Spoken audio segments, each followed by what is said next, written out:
Greetings! It's Deep Thoughts by Heather Peterson Lockhart. And I'm trying not to make this a straight boob shot. Chest flex I can deal with. I love that. Heather smash! It's just my favorite thing. I know you already saw that. I know I already did it, but it doesn't get old. Anyway, I'm getting in the car to go somewhere, and I was looking at my white tank top that's not, let's see here. Yep, there you go. That's not white, and I shouldn't wear white because my choices this evening were change clothes and do my hair, or fix the swing set and sword fight outside. It was an easy choice, you know? Dirty hair it is. So anyway, I started thinking about that, and I started thinking about my choices as a single mother, you know. Well, all of us as parents, we budget our time, right? You know, but I guess with one parent in the household, you're really like, you know, how much is spent on trying to get emotionally to the children? How much is spent on promoting business? How much is spent on business? How much is spent on keeping you in yourself in the right place? You know, how much do I spend on keeping myself in the right place as an alcoholic and addict?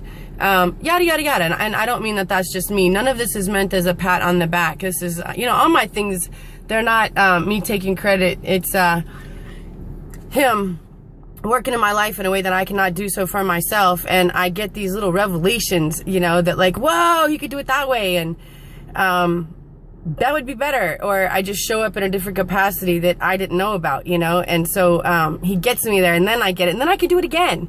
But this is by no means meant as like, oh, I'm so good, you know, because my choices are not. We all know that. Those that are close to me know it better than others. Anyway, okay, so I was thinking about budgeting time, and I was thinking about how it is very important to me to emotionally be there for my children. There are certain times once I pay attention to them that I can see that, like, those are the times they need to talk. For example, girls, when they come home right off the bus, like, usually, bam, right then, they've got stuff to say, you know? My son has his little windows where he is more interactive and really wants some attention, you know?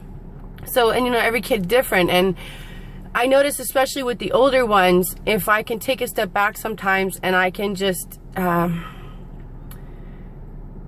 basically at this age, when I have two 16-year-olds, a lot of times I have to remove the fear when I just listen to them. I mean, I have to remove a lot of emotions. Screw that, let's be honest. I have to shut the down so I don't react, right? Because they say some stuff, you know, and like, they are just the way, you know, this age, they're so bright, but then sometimes, you know, they see things so naively, but they don't realize it's naively, and that causes conflict, right? So I find I can be really effective, and I can really talk to them, though, if I can almost look at them as just an entity separate of my child, and then I can see them more as a person, and I can see where I need to show up, you know. But I was gonna share this one with y'all anyway, so this ain't no what's the word I'm looking for, divulgence. I was gonna make a video about this right after it happened because it was my revelation. So I'm gonna throw it in here right quick. I love saying right quick. My kids say I say make good now, but I live in Georgia, so it's okay. Look, now it looks like I'm joyriding. Watch, woo, roller coaster. I'm like a roller coaster ride myself. Anyway, okay, so the other day when I was showing off my lovely blue bikini, here's the reel behind that. I made one kid who was snappy the second she got home. Okay, backtrack. Things did not work out. I did not get to do my cardio after I train, and I have to have X amount of physical fitness time a day or I'm psychotic. That's the truth about it. It is not just that I want a sweet ass at 5'0", 55'0", Sally O'Malley. It's that I am neurotic if I don't. So, I didn't get my cardio time, so I was like, cool, double the cardio time with son swimming at the pool. Yay, he gets his outside play time, and that's usually the deal for me. I'm usually trying to do, unfortunately, two things at once. Although I do make myself pause twice a day and only focus on one thing. Anyway, neither here nor there, no, is it? So I was like, cool, I'll swim while he plays. He gets outside playtime. I'll just swim or do whatever. And then my kids come home tired. It was Friday. They're exhausted. They have an exhausting week at school. They go to school at dark 30 and then they stay all day, and then they come home and they do homework all evening. And there's very little fun time. There's very little anything time, except academia. So, they're cranky. They're giving out, right? And so I take the one was especially not nice. I know, if you got a 50-50 guess on which one it is, right? I ain't said nothing. So, she decides she's gonna go to sleep. Probably a good thing. And the other one is just like, actually, she's really trying to show up for playtime with her brother, and she's really trying to be in a good space, but you can tell she's totally empty. So she comes to the pool, and I don't force her, but I strongly urge her to exercise with me. And like 5 minutes into that, she jumps into my arms and just holds me and like a baby. And it was so cool because of the water taking her body weight off. I could totally hold her and rock her like a baby, which was lovely. And she's like, I needed this, I'm just so given out. And we are in the sunshine and we're exercising, and it was just it was lovely, and I was so grateful. And it made me realize that, I'm always telling these kids, dude, you need to stop. You need to check yourself. You need to fill your bucket. You need to, slow yourself down, find your happy face, all of this stuff that I say, right? And then I'm like, dude, honey, you didn't figure that crap out till you were in your 30s, And I'm like, I'm still figuring this out. Even though I'm 29, I know you're sitting there racking your brain like, how is this possible when she's only 29? Anyway, how do I expect them to know that? I have to teach them. I have to teach them to do this.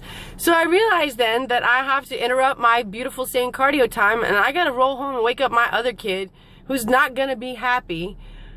And I gotta take her sweet thing to the pool and make her work out too and get some sunshine, because it's what's good for her. And I am the parent, and I am supposed to decide what is good for my child, even at 16. And it just got me thinking, and I started thinking a lot how we talk about this generation of punk kids. What we really have is a generation of punk parents. We have a generation of lazy ass parents that aren't teaching our children to take care of themselves in any way.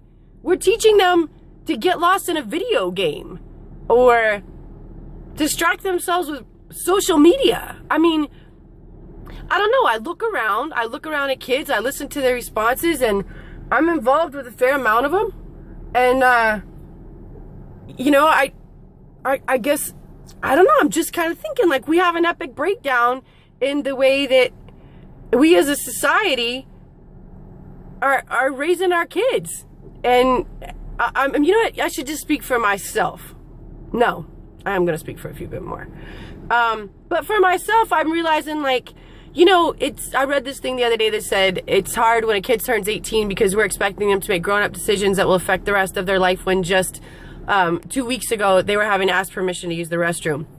Noted. I get it. It's an everyday thing here with us because it's tough when, I think about that. In 2 years, they're going to be on their own, making their own decisions. They're not going to be able to call to ask if the butter goes in the top drawer or the bottom, and yet when they don't ask, I'm like, hello, are you not observing my authority, and yada, yada, yada.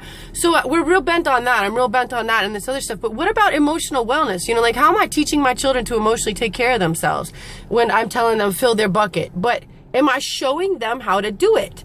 And what I realize is I have to show up in a capacity to give that education on a daily basis, regardless of how much other crap I have to do. And I think it's a spot where we as parents do not hold ourselves accountable.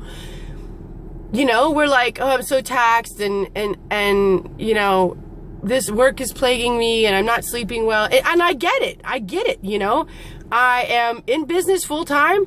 My youngest is doing some crazy sleepwalking crap. Yeah, just to make it more fun. And I ain't sleeping right at all. And it totally affects me and it affects my mood. But this thing with the kids the other day, you know, I've realized that there has to be at least 10 minutes of solid check-in with each kid a day. And I mean like conscious, like I see you. And I don't mean I see you in front of my face, like get a reading on them, you know? It is our job as parents.